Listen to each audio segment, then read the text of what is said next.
আলাইহিরে ডাকাইতে জিগাইল মূল যে ব্যক্তি তারা সর্দার বস যে টিম লিডার যে বলে বাবা তুমি খেনে ইকনাইন করলাই বলে আমার আম্মা জানে নিষেধ করছেন যত বড় বিপদের মাঝে পড়ি মিশা কথা খান মুখ থাকি বাহির করতাম মাতনা তোলা না ইখান খার মাত মার মাত কার মাত মার মাত মা যায় এন কোনো নবীনি না এন কোনো ফিরিস্তানি এক বেটি মানু কিন্তু আল্লাহ রাব্বুল আলামিনে মাত বুঝাইও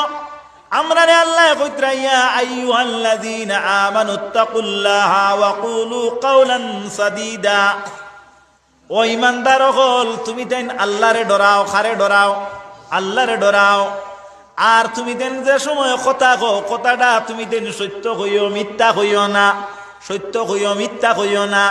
তাহলে বুঝা গেল আল্লাহ রব্বুল আলামিন আমরা রে কুরআন শরীফের ভাষায় রাসূলুল্লাহর জবানাত ই বয়ানটা দিছেন আর হযরতে আব্দুল কাদের জিলানী সাহেব রহমাতুল্লাহি তাআলা আলাইহির আম্মা জানে তানে আপনার বাল্যকালে এই বয়ান দিলা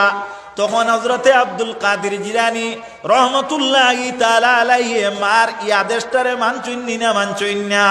মানলা আব্দুল কাদের জিলানী সাহেব রহমাতুল্লাহি তাআলা আলাইহির এই বক্তব্য